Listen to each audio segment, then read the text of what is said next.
নমস্কার।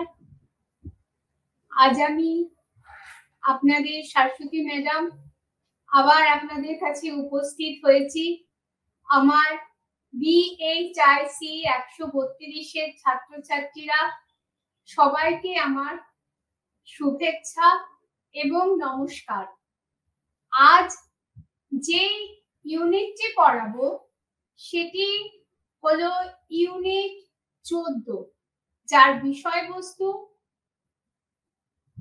সামাজিক কাঠামো এবং লিঙ্গ নিয়ে আলোচনা, gender relation, social structure and gender relation. Social structure অর্থাৎ সামাজিক কাঠামো এবং জেন্ডার রিলেশন মানে স্ত্রী পুরুষ এই যে সম্পর্ক, নারীর অবস্থা কিরকম ছিল, এই বিষয়টি নিয়ে মুখ্যত এই ইউনিটে আলোচনা করা হয়েছে। অর্থাৎ নারীর নিয়ে যখনই আলোচনা হচ্ছে তখনই কিন্তু পুরুষের কম্প্যারিজনে নারীর অবস্থা কি ছিল সমাজে সবসময় মনে রাখতে হবে, আলোচনাটা কিন্তু সেইভাবে আবর্তিত হয়। আর আমাদের সময়টা হচ্ছে আদি মধ্য যুগ, 700 থেকে 1200 খ্রিস্টাব্দ, 700 খ্রিস্টাব্দ থেকে 1200 খ্রিস্টাব্দ। আমরা আগে বিভিন্ন আলোচনাতে আদি মধ্য যুগের কথা বলেছি। অর্থাৎ ঐতিহাসিকরা আগে প্রাচীন যুগ, মধ্যযুগ এইভাবেই তারা কিন্তু ভাগ করতেন। কিন্তু হঠাৎ করে আদি মধ্যযুগ কেন? কারণ ইতিহাস কিন্তু একটা চলমান একটা বিষয়, কখনো থেমে থাকে না এবং নিত্য নতুন গবেষণা সব সময় হয়ে চলেছে এবং তার ফলে নতুন দৃষ্টিকোণ, নতুন অ্যানালিসিস, সমস্ত বিভিন্ন ঐতিহাসিকেরা তারা তাদের যে বক্তব্য দিয়ে আমাদেরকে ঋদ্ধ করেছেন। এই যে অ্যানালিসিস, তার থেকেই যে বিষয়টি উদ্ভাসিত হয়েছে ইতিহাসের ছাত্রছাত্রীদের সামনে বা পাঠকের সামনে বা ঐতিহাসিকদের সামনেও, সেটি হলো গুপ্ত যুগের পতনের পর সমাজে এমন কিছু পরিবর্তন লক্ষ্য করা গিয়েছিল সমাজ ও অর্থনীতিতে, যেটা একটা প্রাচীন ভারতে যেটা দেখা যায়নি। তো আমরা যেমন এটা বলতে পারেন যে একটা প্রাচীন এবং মধ্য যুগের মাঝখানে একটা লিঙ্ক, একটা যোগসূত্র। এই যে মাঝখানের জায়গাটাতে, এই সময়টাতে আমি আগেও আলোচনা করেছি যে কি কি বৈশিষ্ট্য আমরা দেখেছি সমাজ ও অর্থনীতি। 1 নম্বর, আমরা দেখেছি যে অগ্রহার ব্যবস্থা, ব্রহ্মদেয় দেবদেয়, প্রচুর দান ধ্যান রাজারা করেছিলেন। শুধু রাজারা নয়, রাজ পরিবারের সঙ্গে যুক্ত বিভিন্ন ব্যক্তি, তাছাড়া বড় বড় যে বিত্তশালী মানুষ, তারা কখনো মন্দিরকে দান করছেন, সেটা দেবদেয়। আবার পুণ্য সঞ্চয়ের জন্য ব্রাহ্মণদের দান করছে ব্রহ্মদেয়। এর ফলে কি হচ্ছে যে এই যে নিষ্কর ভূমি দান, ব্রাহ্মণ এবং মন্দির, এছাড়াও যে সমস্ত কর্মচারীরা ছিলেন রাজা, সেই কর্মচারীদেরও নগদ বেতনের পরিবর্তে তাদের ভূমি দান করা শুরু হয়েছিল এবং সেই ভূমি যে কর, সেই কর আদায়ের দায়িত্ব ছিল সেই সরকারি কর্মচারীদের। এবং রাজা কেন দিতেন না, তার বিনিময়ে তারা যুদ্ধের সময় বা কোনো বিপদ বা সংকটের সময় সৈন্য সামন্ত দিয়ে রাজাকে সাহায্য করবে, এটা ছিল কন্ডিশন। আর ব্রাহ্মণদের যেটা সেটা হচ্ছে নিষ্কর জমি। নিষ্কর, এই নিষ্কর কথাটির অর্থ হচ্ছে ওই জমি থেকে রাজা কোনো কর পাবেন না। এবং এইভাবে আমরা দেখতে পেলাম কি এর আগের চ্যাপ্টার গুলোতে যে আস্তে আস্তে যারা ধনী অর্থাৎ যারা এই দান পেয়েছে, ইরেসপেক্টিভ অফ ব্রাহ্মণ এবং রাজকীয় কর্মচারী যেই হোক না কেন কিংবা মন্দির, তারা আস্তে আস্তে প্রচুর ভূমি এবং ভূসম্পত্তির অধিকারী হলেন। এর ফলে আমরা দেখতে পেলাম এর আগের যে চ্যাপ্টার গুলোতে ফিউডাল লর্ডস বা সামন্তদের প্রভাব প্রতিপত্তি অত্যন্ত বৃদ্ধি পেয়েছে। এই সামন্তদের প্রভাব প্রতিপত্তি বৃদ্ধি পাওয়ার ফলে কি হলো যে রাজার যে সাম্রাজ্য, সেই সাম্রাজ্যের মধ্যে ইউনিটি, ঐক্য এবং সংহতির একটা অভাব দেখা যায়। এবং কি করে এই রাজার দুর্বলতার সুযোগে এই সকল ফিউডাল লর্ডসরা নিজেদের ক্ষমতা ও কর্তৃত্বকে প্রতিষ্ঠিত করে এক এক করে স্বাধীন হয়ে গেল, সেটাও আমরা পড়েছি। আমরা দেখেছি যে গুপ্ত পিরিয়ডের পরেই যে থানেশ্বর পুষ্যভূতি, থানেশ্বরের পুষ্যভূতি, তারপরে ওদিকে বলভী, তারপরে এদিকে বাংলা, প্রত্যেক জায়গায় আর মালবের গুপ্তরা প্রত্যেকে আস্তে আস্তে তারা স্বাধীন একটা সার্বভৌম একটা ক্ষমতা প্রতিষ্ঠা করছে। এই যে রাজনৈতিক একটা অনৈক্য, আমি আগেও বলেছি রাজনৈতিক অনৈক্য কিন্তু সমাজ, অর্থনীতি, সংস্কৃতিকে প্রভাবিত করে। যদি রাজনৈতিক ভাবে একটা শান্তি থাকে তার প্রভাব সমাজে পড়ে, মানুষও শান্তিতে থাকে। কিন্তু যদি রাজনৈতিক ভাবে কোনো অনৈক্য দেখা যায় তবে কিন্তু এই যে সামাজিক যে সেগমেন্টস গুলো সেগুলো কিন্তু ভীষণভাবে আলগা হয়ে যায় এবং নানান রকম অনৈতিকতা, ব্যভিচার, বেনিয়ম সবকিছু যেন সেই সময় সমাজের একটা সঙ্গী হয়ে ওঠে।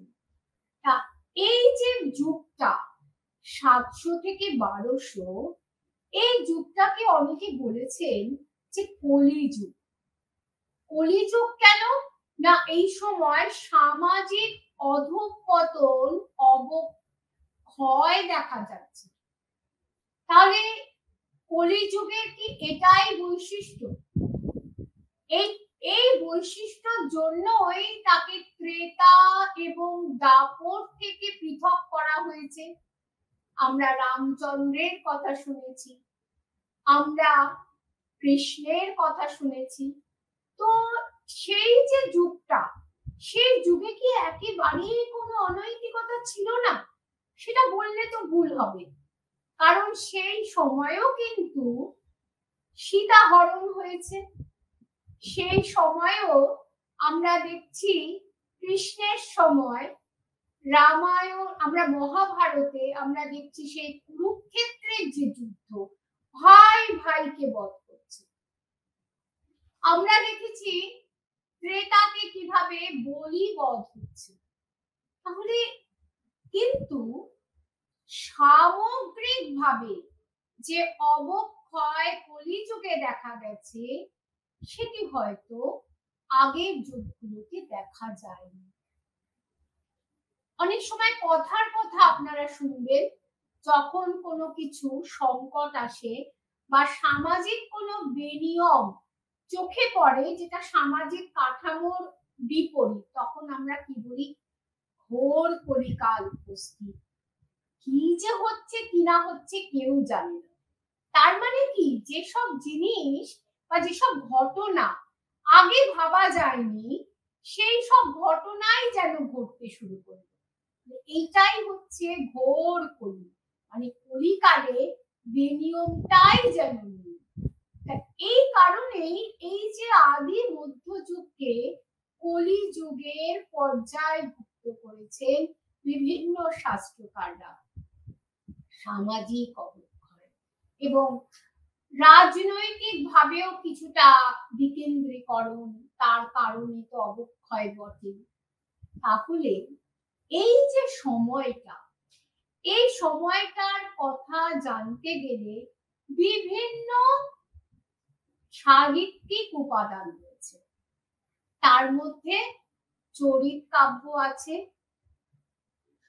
সংস্কৃত ভাষায় রচিত কাব্য, আবার পুরাণ গ্রন্থ, স্মৃতির শাস্ত্র এবং এই সময়কালে রিজিওনাল ল্যাঙ্গুয়েজে, অর্থাৎ যেহেতু বিকেন্দ্রীকরণ হচ্ছে এবং জায়গায় জায়গায় একটা প্রাদেশিকতা দেখা যাচ্ছে, ছোট ছোট প্রাদেশিক রাজ্য গড়ে উঠছে, তো তাদের নিজস্ব ভাষাতেও কিন্তু সেখানে সাহিত্য গড়ে উঠছে। এছাড়া ভ্রমণকারীদের যে বৃত্তান্ত, সেগুলোও কিন্তু আমাদের যথেষ্ট সহায়ক হয়েছে। চরিত কাব্যের মধ্যে কি, অর্থাৎ জীবন চরিত, এর মধ্যে আমরা আগেও বলেছি যে বাণভট্ট রচিত যে হর্ষবর্ধনের জীবন কাহিনী নিয়ে রচিত সেই গ্রন্থের কথা আমরা বলেছি। আমরা রামচরিত সন্ধ্যাকর নন্দী রচিত সেই জীবন চরিতের কথা বলেছি। বিলহনের বিক্রমাঙ্ক দেবচরিত এবং পদ্মগুপ্তের নবসহ সাংখ্যচরিত ইত্যাদি অনেক চরিত কাব্য রয়েছে, যেই চরিত কাব্য থেকে সেই রাজাদের সময়কার যে শাসনকাল, সমসাময়িক রাজনীতি ইত্যাদি সম্পর্কে বহু তথ্য জানা যায়। আর পুরাণের মধ্যে আমরা দেখেছি, আমরা কি ব্রহ্মবৈবর্ত পুরাণের কথা আমি আগে বলেছি, কালিকা পুরাণ, ভাগবত পুরাণ, বিভিন্ন পুরাণগুলি এই সময় তাদের নিজ নিজ অস্তিত্বকে ঘোষণা করছে। তারপরে নারদ স্মৃতি আর মনুস্মৃতির উপরে যে টিকাকাররা বিভিন্ন টিকা মানে কমেন্ট, অর্থাৎ যেটি আগে লেখা হয়ে গেছে তাকে নতুন দৃষ্টিকোণ থেকে তাকে ব্যাখ্যা করা, এই ব্যাখ্যাকারদেরকে টিকাকার বলছে। সেই টিকাকাররাও এই সময় তাদের বিভিন্ন যে মনস্তাত্ত্বিক যে আলোচনা, সেই আলোচনা দ্বারা ইতিহাসকে তারা বিভিন্ন ভাবে কি করেছেন, তারা ঋদ্ধ করেছেন। ইতিহাসকে তারা মানে আমাদের যে সমসাময়িক যে আমাদের প্রজন্ম, তার প্রজন্ম বা পরবর্তী যে ইতিহাসকে, তারা বিভিন্ন ভাবে আমরা তাদের কাছে উপকৃত।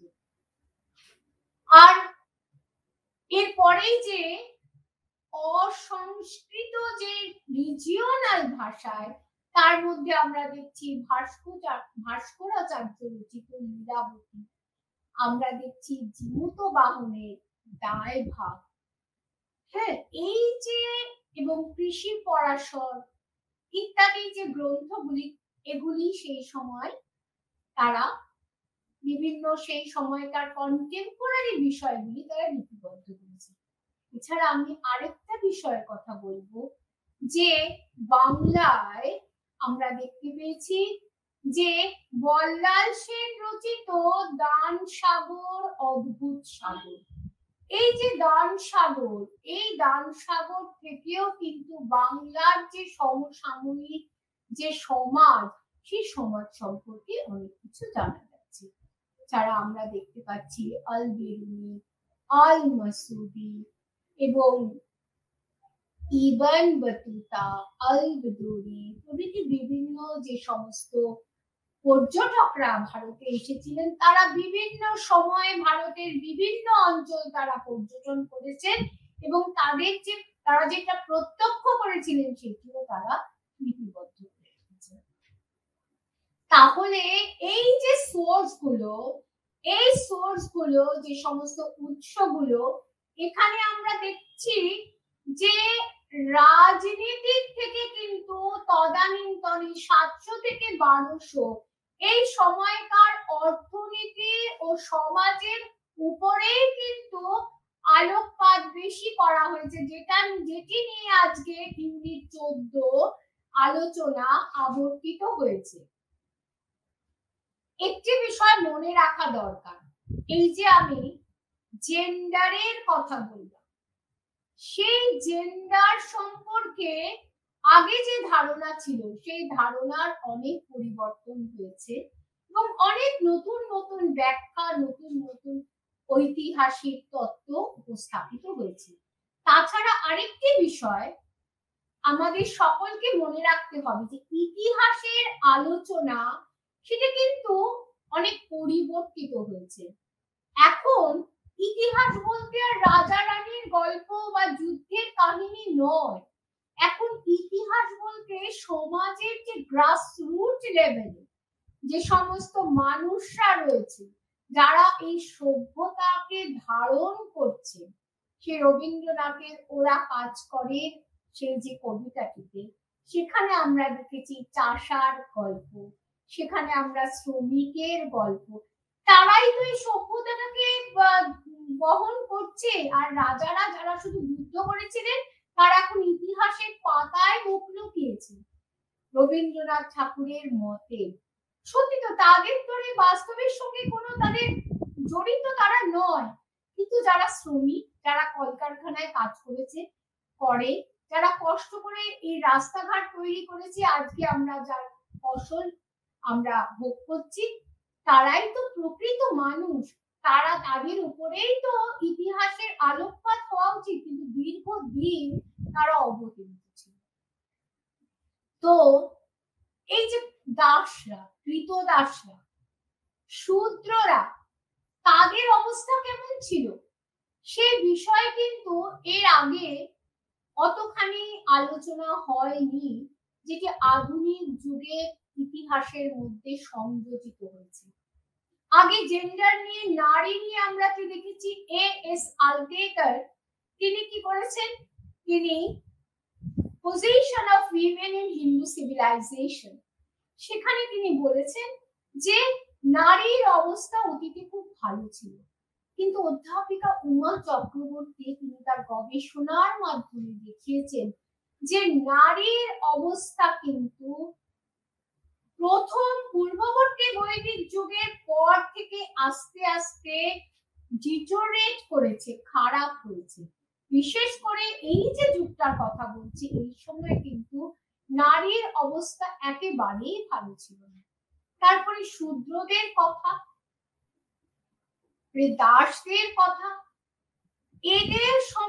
এদের বিষয়টি তো অনেকটাই অবহেলিত ছিল, কিন্তু মার্কসিস্ট হিস্টোরিয়ান আর.এস. শর্মা এবং ডি.ডি. কোশাম্বী তারা এই বিষয়গুলি নিয়ে আলোচনা করেছেন, কিন্তু সেক্ষেত্রে তারা তাদের মেটেরিয়াল অবস্থা, তাদের অর্থকরী বিষয় কিরকম ছিল সেটা নিয়েই বেশি আলোচনা করেছে। কিন্তু হারমন ফুলকে এবং বি.ডি. চট্টোপাধ্যায় তারা ইন্ট্রা এবং ইন্টার, অর্থাৎ তাদের যে ক্লাসটা, তাদের শ্রেণীটার মধ্যবর্তী সম্পর্ক এবং অন্যান্য শ্রেণীর সঙ্গে তাদের সম্পর্ক, এই যে পুস্তকগুলি, গ্রন্থগুলি কিন্তু একটা আকর গ্রন্থ। এগুলো এর থেকে এই যে ইউনিট 14 আলোচনাটা কিন্তু এই নতুন যে থিওরি তার উপরেই কিন্তু প্রতিষ্ঠিত। এই সময়কালে এই যে বিভিন্ন গ্রন্থগুলোর নাম বললাম এবং যে উৎসগুলোর কথা বলেছি, ঐতিহাসিক গ্রন্থগুলোর ইতিহাসকারদের বা ইতিহাসবিদদের কথা বললাম, তাদের যে সামগ্রিক আলোচনার থেকে কয়েকটি বিষয় বেরিয়ে আসছে। কি কি এই যে সময়কার ফিচার গুলি কি ছিল? সামাজিক কাঠামো। কলিযুগ, এই কলিযুগের সামাজিক কাঠামো কি ছিল সেখানে এটা আলোচনা করতে গিয়ে প্রথমেই স্ট্র্যাটিফিকেশন অর্থাৎ কিরকম ভাবে ভাগ হয়েছিল সেটার কথা বলা হয়েছে। তারপরে ব্রাহ্মণদের অবস্থা কিরকম ছিল এবং ক্ষত্রিয় বা বৈশ্য কি তখন ছিল, কায়স্থ, বৈদ্য এবং বিভিন্ন ট্রাইব আর অস্পৃশ্য, ম্লেচ্ছ এদের অবস্থানটা সমাজে কোথায় ছিল। আর রুলিং ক্লাস, ক্ষত্রিয় বলছে না, শাসক শ্রেণী, কারণ ক্ষত্রিয় সম্পর্কে যে ব্রাহ্মণ্য ধারণাটা আগে ছিল তা সম্পূর্ণ কি হয়েছে, পরিবর্তিত হয়েছে এবং ওভারল্যাপ করে গেছে, একটি বর্ণের সঙ্গে আরেকটি বর্ণের মিশ্রণ ঘটেছে। প্রলিফারেশন অর্থাৎ এখন আর শুদ্ধভাবে যে ব্রাহ্মণ, ক্ষত্রিয়, বৈশ্য, শূদ্র এই যে ভাগটা এটা আর করা সম্ভব হচ্ছে না, সেটাই তুলে ধরা হয়েছে ছাত্রছাত্রীদের সম্মুখে এই ইগনোর এই পুস্তকটিতে BHIC 132। ইগনোর যে স্বয়ংপ্রভা লাইভ ক্লাস, এই ক্লাসে যে সকল ছাত্রছাত্রীরা উপস্থিত আছেন তাদের সামনে এই যে তথ্যগুলো পরিবেশন করতে পেরে আমি নিজেকে ধন্য মনে করছি এবং পাশাপাশি ইগনুকেও ধন্যবাদ জানাচ্ছি যে তারা এই সুযোগটি অর্থাৎ বাংলা ভাষায় যে ছাত্রছাত্রীরা যে শুনতে পাচ্ছেন সেটি তার ব্যবস্থা তারা করে দিচ্ছে। এবারে আসছি জেন্ডার রিলেশন অর্থাৎ এর মধ্যে নারীদের অবস্থান এই সময় কি ছিল সেটি বলতে গিয়ে প্রথমেই বলছে যেটা নিয়ে অনেক বিতর্ক ছিল, মনুস্মৃতিতে কি বলেছে এবং পরবর্তী যে গ্রন্থগুলি বিজ্ঞানেশ্বর রচিত মিতাক্ষরা, জীমত বাহনের দায় ভাগ, এই যে বিভিন্ন মেধাতিথি প্রমুখ যে সমস্ত টিকাকার, শাস্ত্রকার তারা রয়েছেন তারা কি বলেছেন সেই বিষয়ে আলোচনা করা হবে। যে প্রপার্টি রাইট, এই যে এই সময়কালে স্ত্রীলোকদের সম্পত্তির ওপর অধিকার কতখানি স্বীকৃত ছিল, তাদের বিবাহের বয়স কি ছিল, তাদের কি ডিভোর্স করার কোনো অধিকার ছিল না, এবং সেই সময় কি উইডো রিম্যারেজ অর্থাৎ যে নতুন করে যে যারা উইডো অর্থাৎ বিধবা, সেই বিধবারা কি আবার বিবাহ করতে পারতেন, যেটা একদম বৈদিক যুগের প্রথমে ছিল, পারতেন কি, সেই বিষয়গুলি আলোচনা করা হয়েছে। এছাড়া আরেকটি বার্নিং যেটা কোয়েশ্চেন, সতী ব্যবস্থা সেটি কেমন ছিল এবং শিক্ষার উপরে নারীর কোনো অধিকার ছিল কিনা ইত্যাদি আলোচনাগুলি করা হয়েছে। আমরা এবার যে সোশ্যাল স্ট্র্যাটিফিকেশন বা সামাজিক কাঠামো, সোশ্যাল স্ট্রাকচার বা সামাজিক কাঠামো সেটির ওপর যদি আলোচনা করি তাহলে আমরা প্রথমেই কি দেখছি, যেটা একটু আগে বলেছি, ব্রাহ্মণ, ক্ষত্রিয়, বৈশ্য, শূদ্র এই যে বর্ণাশ্রমটি ছিল, এই বর্ণাশ্রমটি এই সময় আর দেখা যাচ্ছে। বর্ণটা মিলেমিশে একাকার হয়ে গেছে জাতি প্রথার সঙ্গে, জাত এবং বর্ণ একাকার হয়ে গেছে। আগে বর্ণগুলো কি ছিল, যে কে তাদের যে জন্ম সেই জন্মর উপরে নির্ভর করে, কিন্তু এখন দেখা যাচ্ছে জন্ম নয়, জন্মের সঙ্গে কর্মটাও যুক্ত হয়ে গেছে। কিরকম ভাবে কর্ম, আমরা দেখতে পেলাম এই সময়কালে ব্রাহ্মণরাও অনেক সময় শূদ্রের কাজ করছে, ব্রাহ্মণরাও বৈশ্যের কাজ করছে, আবার শূদ্ররাও বৈশ্যের কাজ করছে, আবার অনেক ব্রাহ্মণ আবার রাজ্য স্থাপন করে তারা ক্ষত্রিয় হয়ে গেছে, ক্ষত্রিয় ধর্ম পালন করছে। জাতির একটা বিষয় আছে। একটু উদাহরণ দিই, যেমন স্বর্ণকার দীর্ঘদিন ধরে সোনার ব্যবসা করতে করতে তারা একটা জাতিতে পরিণত হয়েছে, জাতে পরিণত হয়েছে, এবং তাদের আমরা কি বলি স্বর্ণ বণিক। আবার নুন ব্যবসায়ী যারা নুনজ বণিক, এই নুন বণিক বা সল্ট ট্রেডার, বাবাও সল্ট ট্রেডার ছিলেন এবং ছেলেও সল্ট ট্রেডার। এই যে উত্তরাধিকার সূত্রে যে ব্যবসাটা, তাহলে এরা হয়ে গেল সেই ট্রেডিং ক্লাসের মধ্যে তারা পড়ে গেল, যারা নুন ব্যবসায়ী যায়। তো এইভাবে কাংসকার, কুম্ভকার, রজক, নাপিত, এই যে এরা বংশানুক্রমে যে যে প্রফেশনটা নিচ্ছে সেটাই তার জাতের পরিচয় হয়ে যাচ্ছে। তো আমরা জানি ব্রাহ্মণ পুজো আর্চা করবে এবং তিনি রাজাকে উপদেশ দেবে, কিন্তু যখনই তা না করে তিনি অন্য কিছু করছেন, সেটাই কিন্তু ইতিহাসের বিষয় হয়ে যাচ্ছে। এই যে মিক্স হয়ে যাচ্ছে, অর্থাৎ মিশ্রণ হচ্ছে এক একটা বর্ণের সঙ্গে বর্ণের, তাকে বলা হচ্ছে বর্ণ সংকর। এই যে পিরিয়ডটার কথা বলছি না, এই পিরিয়ডটায় বর্ণ সংকর দেখা যাচ্ছে।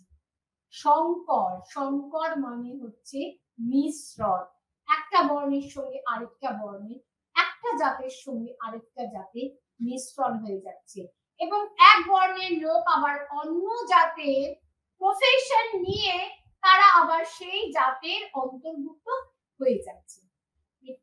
বৃহৎ অর্থে তাহলে আমরা কি দেখলাম, পুরনো ব্রাহ্মণ ক্ষত্রিয় বৈশ্য সূত্রের কাঠামো ভেঙে যাচ্ছে, তার জায়গায় জাতের জাতি যে বর্ণ আর জাত একাকার হয়ে যাচ্ছে, এবং এই জাতের মধ্যে আবার আমরা দেখতে পাচ্ছি কতগুলো ভাগ করেছে, উত্তম সংকর, মধ্যম সংকর আর অধম সংকর। এই তিনটে ভাগ, উত্তম যারা সংকরে তারা কিরকম, মধ্যম সংকর, অধম সংকর, এই যে বিভিন্ন ভাগ এগুলো করা হয়েছে জাতের মধ্যে।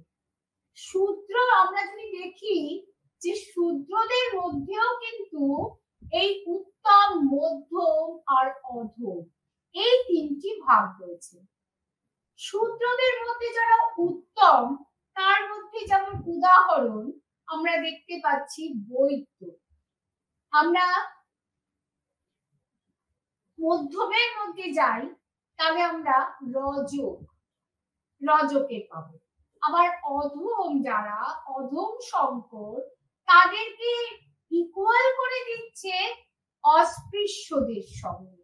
তার মধ্যে চন্ডাল আছে, তার মধ্যে বাউরি আছে, মাঝি আছে, ইত্যাদি বিভিন্ন একটা ডেলিকেট একটা সোসাইটিটা একটা ভীষণ জটিল আকার ধারণ করেছিল, এবং এই জটিলতার কারণেই কিন্তু যে স্বচ্ছতা সামাজিক ক্ষেত্রে, সেই স্বচ্ছতাটা কিন্তু দূরীভূত হয়েছিল। তাহলে এই যে ব্রাহ্মণ আর অব্রাহ্মণ, এই অব্রাহ্মণদের মধ্যে আমরা শূদ্রদের দেখছি, আমরা অস্পৃশ্যদের দেখছি, ম্লেচ্ছদের দেখছি, এবং আমরা বৈশ্যদেরও দেখতে পাচ্ছি। বৈশ্যরা আগের মতন যে প্রফেশন নিতেন তার মধ্যে সীমাবদ্ধ কিন্তু নেই। আগে তারা ব্যবসা বাণিজ্য করতেন, কিন্তু এখন এবং নানান রকম শিল্প, কারুশিল্প ইত্যাদি তাদের পেশা ছিল। কিন্তু ধীরে ধীরে শূদ্রদের সঙ্গে কৃষি কাজ করতে করতে তারাও কিন্তু সেই কৃষি কাজটাই তাদের উপজীবিকা হয়ে যায়। আবার কেউ কেউ বাণিজ্য করতেন, যেটা আমি একটু আগে বললাম, যে নুনজ বৈশ্য, অর্থাৎ এমন বৈশ্য যে নুনের ব্যবসা করতেন। কোনো কোনো শাস্ত্রকার বলছেন যে শূদ্রদের অবস্থা, যেটা আমি আগেও পড়াতে গিয়ে বলেছি, বৈশ্যরা কিন্তু শূদ্রদের সমকক্ষ হয়ে যাচ্ছে। কিন্তু যেই শূদ্ররা আগে তিনটে বর্ণের সেবা করতেন, তারা কিন্তু এখন কৃষি কার্য, চাষবাস করে কিন্তু তারা উন্নত হয়ে যাচ্ছে। একটা ট্রান্সফরমেশন হচ্ছে, রূপান্তর হচ্ছে। আমরা দেখতে পাচ্ছি শূদ্রের অবস্থা একটু উন্নত হচ্ছে, আর বৈশ্য কিছুটা হলেও তার যে প্রফেশনটা সেটা পরিবর্তন করে, রূপান্তর ঘটিয়ে অনেকটা শূদ্রের কাছাকাছি যে পেশা সেটাকে সে গ্রহণ করেছে। আর কি হলো তাহলে? আমরা দেখলাম ব্রাহ্মণ আর অব্রাহ্মণ, আর অজস্র মিক্সড ক্লাস, মিক্সড কাস্ট, বর্ণ সংকট। এই বর্ণ সংকটটা কেন হলো? না, এর কারণ হচ্ছে অনুলোম আর প্রতিলোম বিবাহ। অনুলোম প্রতিলোম বিবাহের ফলে এই বর্ণ সংকটটা আসছে। এই যে এবারে ব্রাহ্মণদের অবস্থা কিরকম ছিল? না, ব্রাহ্মণরা তো আগে পূজা অর্চনা, যাগ যজ্ঞ করতেন, কিন্তু যখন থেকে তারা অগ্রহার যে জমি ভোগ করতে শুরু করলেন, কালে দিনে কিন্তু তারা একজন ভূস্বামী হিসাবে গড়ে উঠলেন। তারা আবার তাদের অধীনে নানান রকম কৃষি কার্য করার জন্য সমস্ত কৃষকদের নিয়োগ করতে শুরু করলেন।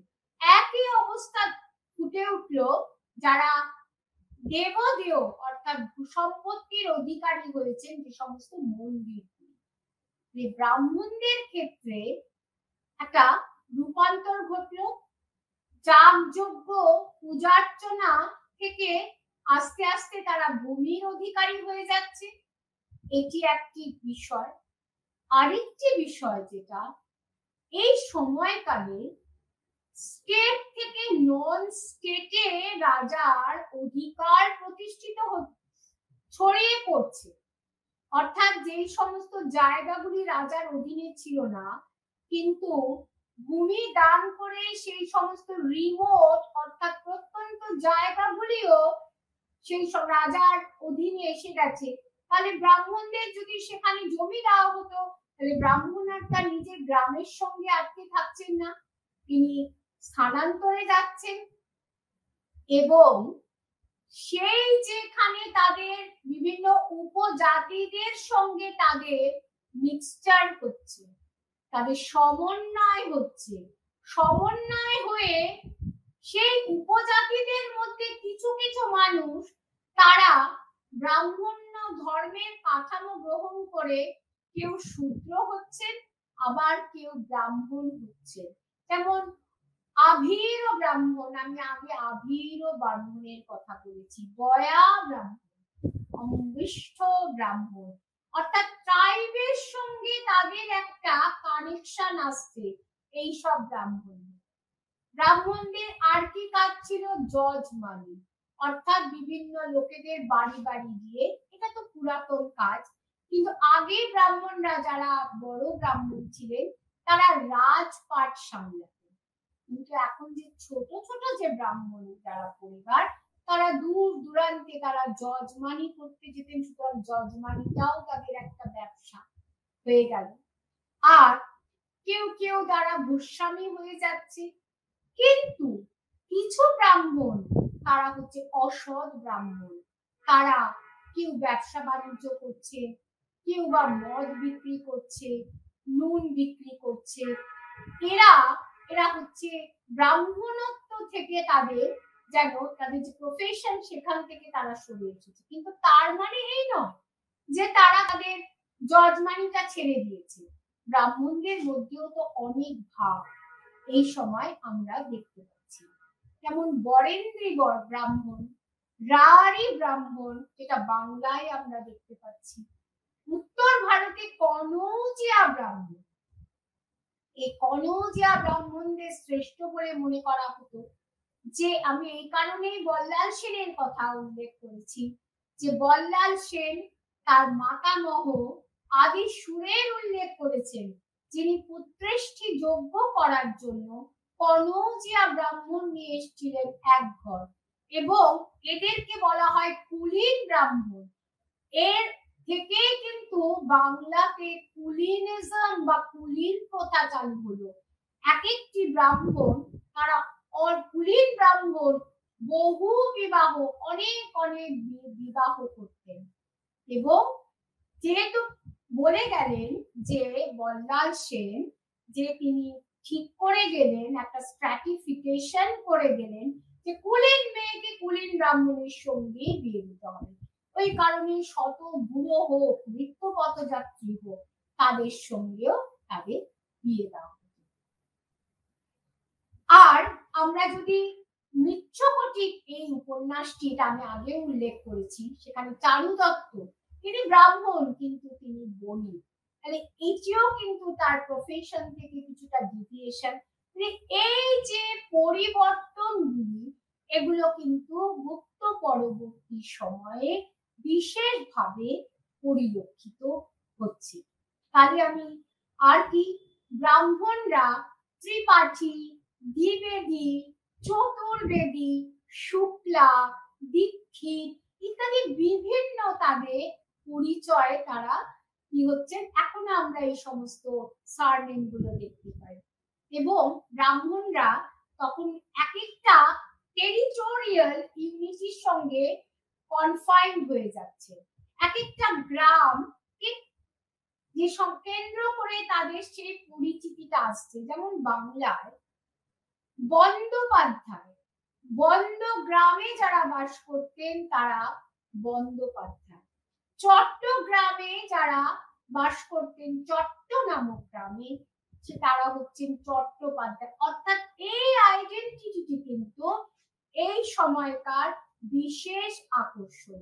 তাহলে তারা তাহলে পুজো আর্চা করছেন, তারা যজমানি করছেন, তারা ছোটখাটো যেসব প্রফেশন যেটা ব্রাহ্মণের নয় সেগুলো করছেন, তাদের উপজাতিদের সঙ্গে তাদের যোগসূত্র হচ্ছে। অর্থাৎ ব্রাহ্মণদের মধ্যে একটা বহুবিধ বৈশিষ্ট্য এই সময় দেখা যাচ্ছে। আবার কোনো কোনো ব্রাহ্মণ হচ্ছে রাজা ব্রাহ্মণ, তারা, এটা আমরা দক্ষিণ ভারতে দেখি, যে আগে আলোচনা করেছিলাম, রাজপাটের সঙ্গে তারা যুক্ত।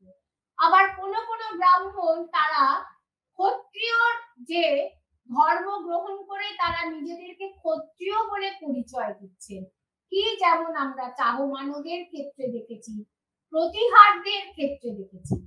এবং এইভাবেই কিন্তু আমরা দেখতে পাচ্ছি যে বিশুদ্ধ যে ক্ষত্রিয় সেই বিষয়টি কিন্তু আর থাকছে না। সেই জন্যই শাসক শ্রেণীর কথা বলা হয়েছে, কারণ শাসক শ্রেণীর মধ্যে ব্রাহ্মণরাও তারা এসে গেছেন, শূদ্ররাও এসে গেছেন, এবং সামন্ত যারা তারাও আস্তে আস্তে ক্ষত্রিয়দের মধ্যে এসে তারা তাদের রাজ্য স্থাপন করেছেন।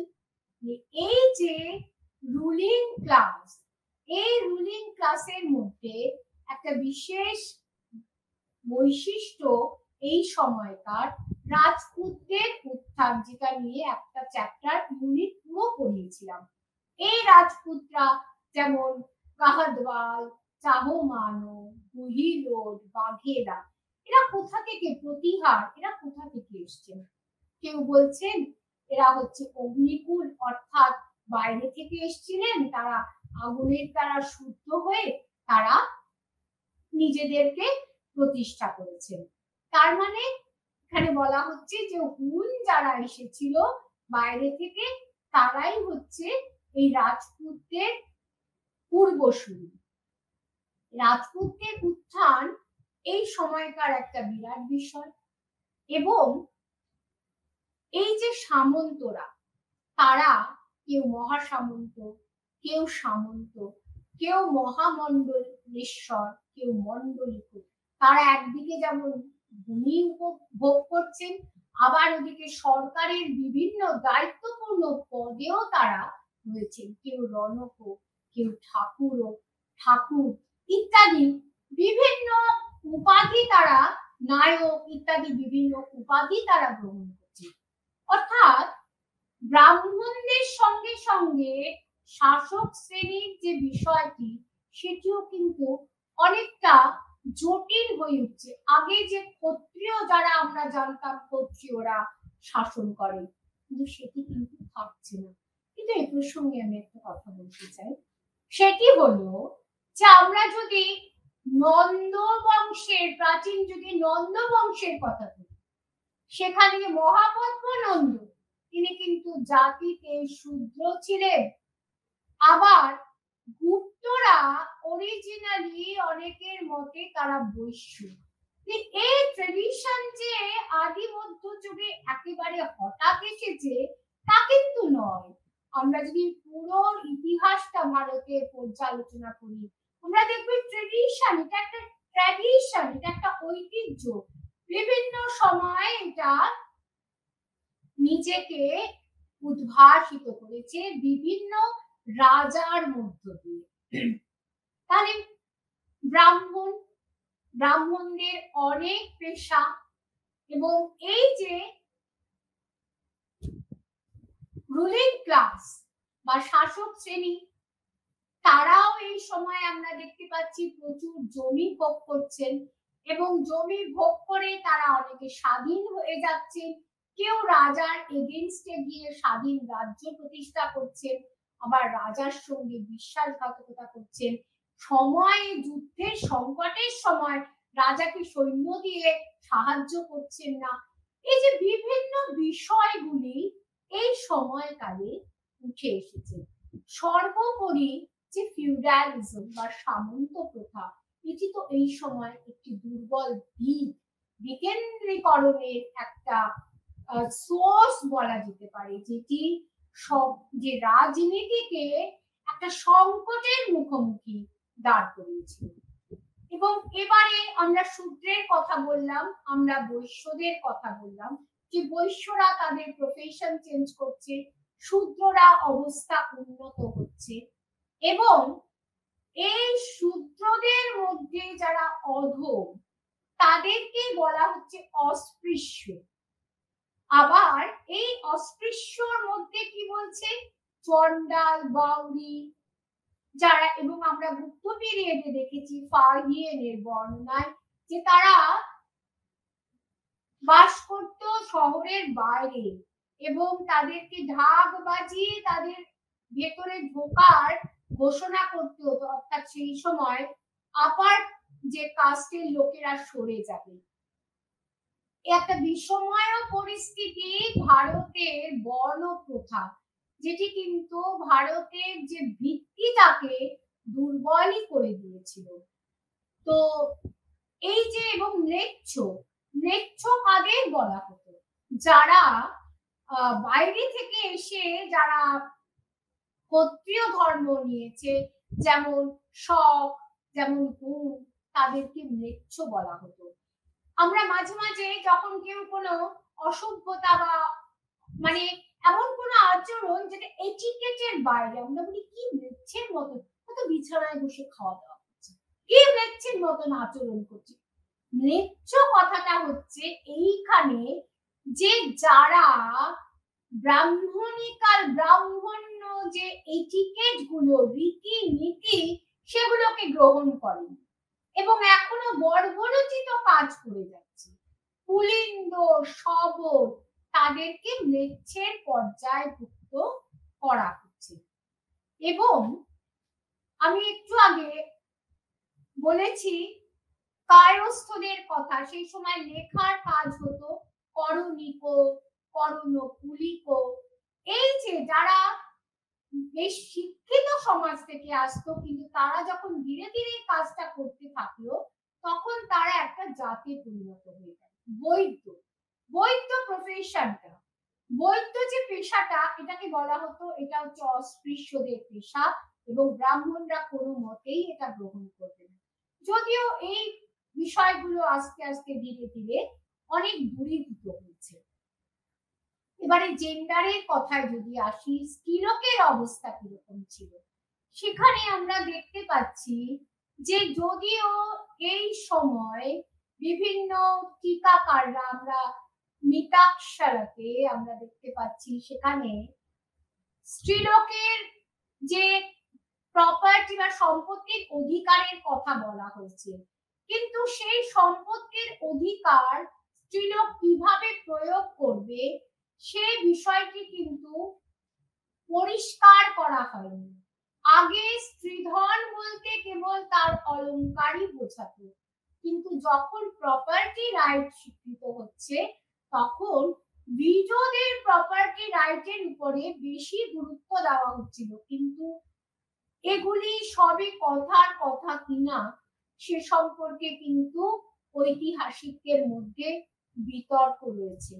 তবে যে রাজকীয় পরিবারের যে রমণীরা ছিলেন, তারা কিন্তু যথেষ্ট এই প্রপার্টি বা সম্পত্তির অধিকারী ছিলেন, এবং বিভিন্ন সময় বিভিন্ন দান ধ্যান, মন্দিরে দান তারা করেছেন, এবং যারা মন্দিরে নর্তকী ছিলেন তাদেরকেও মন্দিরের যে জমির একটা অংশ দেওয়া হতো। এরপরে এদের বিবাহ, বিবাহ সময়কালটা কিন্তু এই ক্ষেত্রে কিন্তু একটা অবনমন হয়েছে নারীর যে স্বাধীনতা, এবং বয়স সন্ধি কালের আগে, অর্থাৎ 12 বছর বয়সে তাদের বিবাহ সময়টা স্থির হয়েছে। তাহলে এর ফলে কি হচ্ছে, বহু স্ত্রীলোক যারা বিধবা হয়ে যাচ্ছেন বা বিধবা হয়ে গেছেন, তাদের রিম্যারেজ বা তাদের পুনর্বিবাহ হবে কিনা সে বিষয়ে কিন্তু সব শাস্ত্রকার একমত নন, এবং বিজ্ঞানেশ্বর তিনি কিন্তু এর বিরোধিতা করেছেন। অথচ আমরা দেখছি অতীত কালে কিন্তু এই রিম্যারেজ ছিল, এবং আমরা দেখছি যখন রাবণের মৃত্যু হচ্ছে মন্দোদরীর সঙ্গে কিন্তু বিভীষণ তার যে দেবর তার বিবাহ হচ্ছে।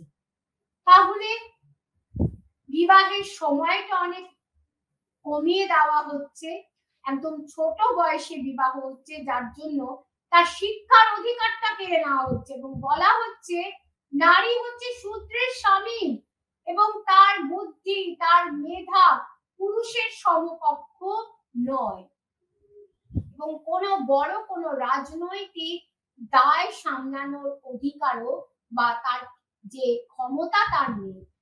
যদিও আমরা দেখতে পাচ্ছি সুগন্ধা, বিদ্যা প্রভৃতি কাশ্মীরের কিছু কিছু কোনো রানী, তারা কিন্তু রাজপাট স্বাধীনভাবেই সামলেছে। যদিও এই লেখ পদ্ধতিতে আমরা দেখতে পাচ্ছি যে নারী কিন্তু অত্যন্ত অত্যাচারের শিকার হতেন তার শ্বশুর গৃহে এবং তার পিতৃগৃহ, কারণ তার যদি কোনো অধিকার না থাকে তখন তো সে একটা সম্পত্তির স্বামী, তাহলে তার কিসের অধিকার? তো এই যে বিবাহ, এই ক্ষেত্রে বিবাহের কথা বলতে গিয়ে আমি কতগুলি বিবাহের কথা বলবো, যেমন ব্রহ্ম, দৈব, আর্ষ, প্রজাপত্য, অসুর, এবং তারপরেই আছে গন্ধর্ব, রাক্ষস, পৈশাচ। এর মধ্যে গন্ধর্ব বিবাহ হচ্ছে পিতামাতার বিনা অনুমতিতে, রাক্ষস বিবাহ হচ্ছে জোর করে তুলে নিয়ে যাওয়া, যেমন অর্জুন যেমন সুভদ্রাকে বিবাহ করেছে। এবং আমরা আদি মধ্যযুগে আমরা যদি দেখি যে এই সংযুক্তা পৃথ্বীরাজের ঘটনাটি, এটিও একটা উদাহরণ। কিন্তু পৈশাচ বিবাহ হচ্ছে সব থেকে খারাপ ছিল, সেটি যেটা, এগুলো সবই প্রথম দিকের। সেটি হচ্ছে যে ঘুমন্ত অবস্থায় যদি কাউকে জোর করে তুলে নিয়ে গিয়ে বিবাহ করা। কিছু কিছু রীতিনীতি কিন্তু আজও কিন্তু আমাদের সমাজে যে নেই তা কিন্তু, এবং তার ব্রহ্মদৈব আশ্র প্রজাপত্য এগুলো এখনো রয়েছে। অর্থাৎ শালঙ্কারা কন্যাকে উপযুক্ত পাত্রের হাতে তুলে দেওয়া, এই যে রীতিটি এখনো সমাজে পরিচালিত আছে। আর নিয়োগ প্রথা, এই যে বৈদিক যুগে নিয়োগ প্রথা ছিল, নিয়োগ প্রথা হচ্ছে যেটা আমরা মহাভারতে দেখেছি, যে স্বামী যদি কোনো কারণে অক্ষম হতেন তখন অন্য কোনো পুরুষের মাধ্যমে নিজের সন্তান উৎপাদন করেন। কিন্তু এই আদি মধ্যযুগে সেই বিষয়টি কিন্তু একেবারেই শাস্ত্রকাররা তীব্রভাবে তার উপর নিষেধাজ্ঞা আরোপ করেন। তাহলে নারীর যে অধিকার এবং সোশ্যাল যে স্ট্রাকচার, নারী কিন্তু সামাজিক জীবনের এক অপরিহার্য অঙ্গ এবং পুরুষের সঙ্গে তাল মিলিয়েই কিন্তু সে এখন চলছে। কিন্তু আদি মধ্যযুগে যে নারীর যে অবনমন বা অধঃপতন আমরা দেখছি, সেটি কিন্তু চলেছিল কয়েক শতাব্দী ধরে। পরবর্তীকালে আমরা দেখছি এই সময়কালে যে মুসলিম আক্রমণ হয়েছে, সম্ভবত কিন্তু নারীকে কিছুটা গৃহের মধ্যে অন্তরীণ করে দেওয়ার পেছনে মুসলিম আক্রমণও কিন্তু একটি ঘটনা। কারণ তখন সমাজপতিদের ভয় হয়েছিল যে হয়তো নারীকে জোর করে তুলে নিয়ে গিয়ে তার ধর্মান্তর করা হবে। এই বিষয়টি যে একেবারে অবহেলার তা কিন্তু নয়, এবং এই নারীর যে স্বাধীনতা বিষয়ক চর্চা, সেটা ঊনবিংশ শতকে, অষ্টাদশ ঊনবিংশ শতকেও কিন্তু জারি ছিল। এবং আমরা রামমোহন রায় এবং ঈশ্বরচন্দ্র বিদ্যাসাগর প্রমুখ বিভিন্ন যে রিফর্মার অর্থাৎ সংস্কারক তাদের উদ্ভব হয়েছিল বাংলায়, তারা কিন্তু এই নারীদের শিক্ষা, নারীর অধিকার, সতীদাহ প্রথা বন্ধ, এইটির উপরে তারা বারবার জোর দিয়েছেন।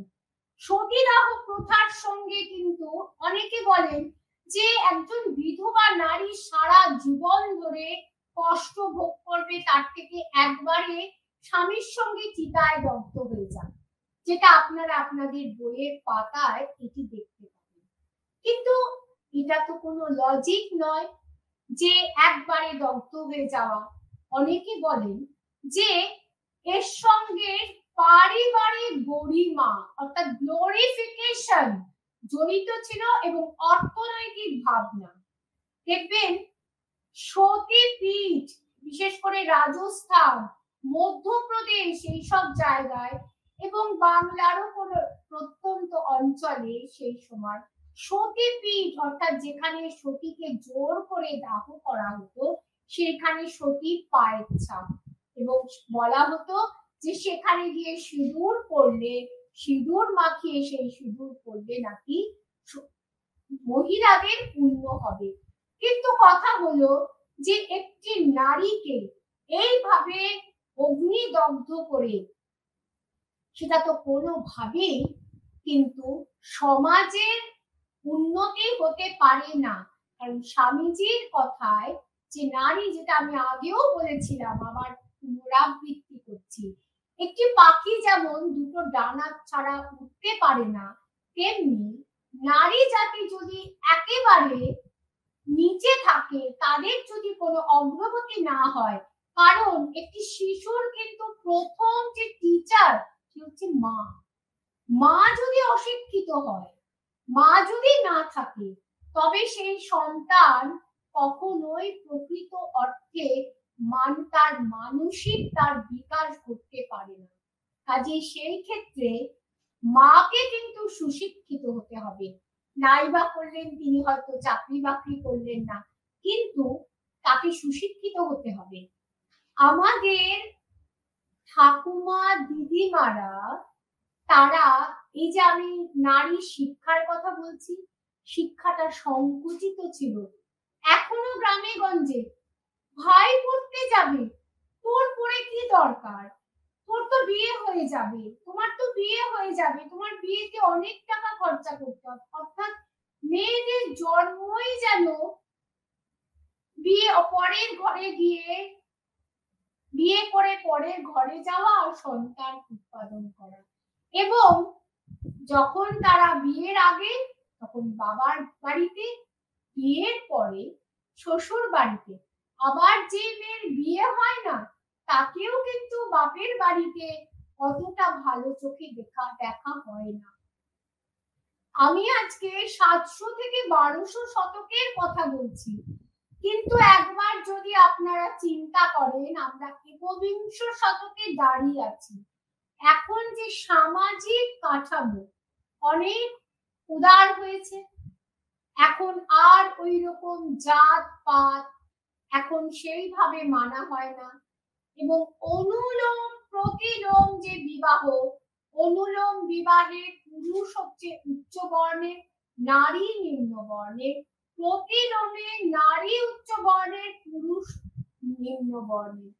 তাহলে এখনো কি বলা যায় যে পিতা মাতা এই প্রতিলোম বিবাহ কি এখনো সেইভাবে মেনে নেন স্বতঃস্ফূর্ত ভাবে? কোন পরিবার নেন, কোন পরিবার নেন না। যারা রক্ষণশীল তারা নেন না। আবার যারা দরিদ্র পরিবার, সেখানে যদি আমরা স্কুল ছুটির সংখ্যা দেখি, সেখানে কিন্তু মেয়েদের সংখ্যাই বেশি। নারীর শিক্ষা এখন অনেক উন্নতি হয়েছে, অনেক নারীদের এখন শিক্ষার ক্ষেত্রে, কর্মক্ষেত্রে তারা এগিয়ে চলেছেন। কিন্তু যে সামাজিক বাধ্যবাধকতা, যেটা আমরা এই আদি মধ্য যুগে দেখেছি বা অষ্টাদশ নবিংশ শতকে দেখেছি, আজও কি আমরা যখন বাড়ির যে বধূ তিনি যখন চাকরি করতে যান, তাকে কিন্তু বাড়িতে এসে সমস্ত ডিউটি করতে হয়, না হলেই কিন্তু তাকে রোষানলে করতে হয়। তাহলে একজন পুরুষ যদি চাকরি করতে গিয়ে তিনি যেটা বাড়িতে এসে যেটা করেন, নারী কেন সেটা করবেন না? এটা অবশ্য বিতর্কের বিষয়, কারণ নারীর প্রধান যে বৈশিষ্ট্য, নারী হচ্ছে মায়ের জাত। কাজেই মা, তিনি তার সন্তানকেও দেখবেন, তার পরিবারকেও দেখবেন, এবং মাই কিন্তু is the basis of social bonding, family bonding. এবং এই বন্ডিংটা যদি না থাকে তবেই কিন্তু সমাজ সমাজ, তার উপরে যেটা ক্ষুদ্রার্থে পরিবার, পরিবার থেকেই তো সমাজ, এক একটি পরিবারকে নিয়েই এক একটি সমাজ তৈরি, এক সমাজের গঠন। তাহলে ক্ষুদ্রার্থে যে family is the miniature society, তাহলে ফ্যামিলি যদি সুন্দর হয় এবং একটি পরিবারে যদি নারীর যদি সম্মান থাকে, এবং সমাজ থেকে যদি এই দাস প্রথা, যেই দাস প্রথা, যে সোশ্যাল স্ট্রাকচারের মধ্যে দাস প্রথা, এক সময় এই দাস প্রথা নিয়ে কিন্তু মহিলাদেরকে কেনা বেচা করা হতো। এই মহিলা দাস এবং পুরুষ দাস সবাই কিন্তু সেই দাসত্ব প্রথা যদিও এখন নেই, কিন্তু এই দাস প্রথাও কিন্তু আদি মধ্য যুগে একটা বিভীষিকা ছিল। তা সেই যে বিভিন্ন বিষয়গুলি আলোচনা করলাম, এর সঙ্গে এই আদি মধ্য যুগের সঙ্গে যদি আধুনিক যুগের একটা তুলনামূলক আলোচনা নিয়ে আপনারা ভাবেন, তাহলে বুঝতে পারবেন যে পজিটিভ দিকগুলো, নেগেটিভ দিকগুলো, এবং ইতিহাসের যে ট্র্যাডিশন বা ঐতিহ্য বহু ক্ষেত্রে আজও দেখা যাচ্ছে। এটাই হচ্ছে ইতিহাসের নিয়ম। চরৈবতী চরৈবতী, ইতিহাস এইভাবেই প্রাচীন থেকে বর্তমান থেকে ভবিষ্যতের দিকে এগিয়ে চলেছে। অনেক যে নেগেটিভ গুলো সেগুলোকে সে পরিত্যাগ করেছে। এর জন্য ভারতীয় সংবিধান বিশেষভাবে তার প্রতি আমরা সবাই কৃতজ্ঞ। এই বলে আমি আমার বক্তব্য শেষ করছি। নমস্কার।